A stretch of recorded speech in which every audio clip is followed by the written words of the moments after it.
Moi, dès que je dois aller quelque part ou quand on me donne un rendez-vous, il y a un truc qui est sûr, c'est que je serai toujours à l'heure. Oh! Je suis toujours en retard. Ouais, c'est vrai que je suis toujours en retard. C'est super chiant et en plus je fais pas exprès et les gens m'engueulent.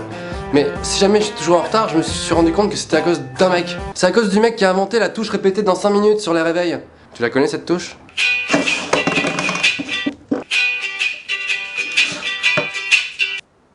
Putain!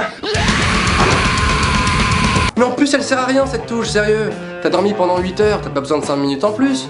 Excuse-moi, j'ai pas compris ce que tu viens de dire, non parce que je suis bilingue. Ah oui, pour les bilingues, cette touche s'appelle snooze. Ah snooze! Ah la touche snooze! Amazing! Il y a une autre raison pour laquelle je suis souvent en retard, c'est que à la seconde où je dois partir, j'ai toujours envie de faire un truc, mais que je ferai jamais en temps normal. Allez, c'est parti. Mais c'est quoi ce pied de table bancal? Faut absolument que je répare.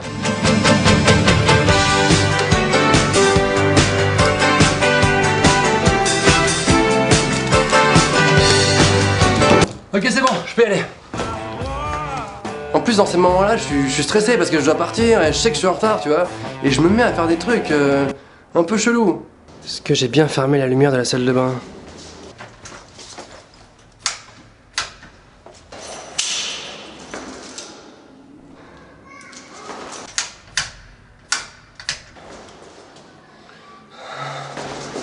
Moi, j'arrive pas à partir zen, serein, l'esprit libre, tu vois. J'ai forcément besoin d'être en stress et en panique pour y aller, quoi. En fait, je crois que j'ai besoin d'adrénaline.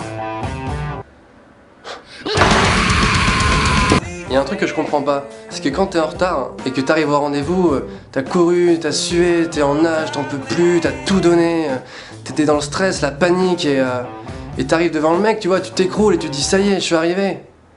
Ben le mec il t'engueule. Putain, mais à ce moment-là, tu mérites juste une médaille, quoi. Wouh, je suis en retard de 50 minutes, le mec!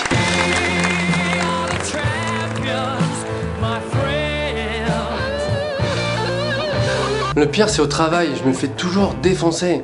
Et faut savoir que dans le milieu du travail, t'as pas le droit d'être en retard. Je sais pas pourquoi, mais quelques secondes, c'est pas possible. Dans la tête de ton patron, c'est forcément non! Alors j'ai essayé toutes les excuses du monde, mais laisse tomber, ça marche jamais. Excusez-moi monsieur, c'est la touche snooze. Alors que, je sais pas si t'as remarqué, mais les filles, quand elles trouvent une excuse, ça marche toujours déjà. Et deuxièmement, c'est quoi ces excuses nulles? Je suis vraiment désolé monsieur, mais ce matin, j'étais pas très bien.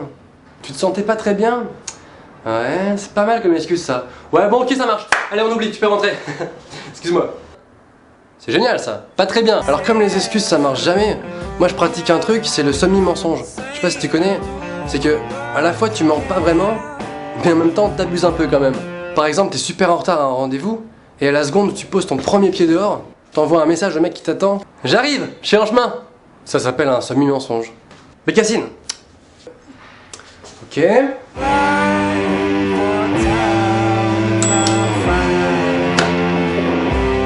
Il y a des gens qui croient que quand t'es en retard, tu fais ça exprès pour te la raconter, tu vois. Parce que c'est un peu cool et tout. Non, c'est pas cool. Excuse-moi René, je suis un peu en retard, je suis complètement chez père, j'ai pas regardé l'heure, enfin d'ailleurs je sais pas lire l'heure. Hein? Ah non, t'es viré, tu te casses. Ah non, en fait je suis pas chez père. Je suis pas chez père, je rigolais. T'es viré. Tu te barres maintenant. Et je fais la forme du pistolet, ok? Donc maintenant tu t'en vas. Maintenant que je suis devenu un adulte, j'ai enfin compris que, en fait, pour être à l'heure, c'est pas compliqué. Ça demande juste un seul truc. Ça demande du courage. Ça demande du courage, Pokémon. J'ai vu que vous étiez plus de 30 000 sur la page Facebook Norman fait des vidéos, et je me suis dit peut-être que ça pourrait remplir un stade de foot, et qu'un jour on pourrait faire un match.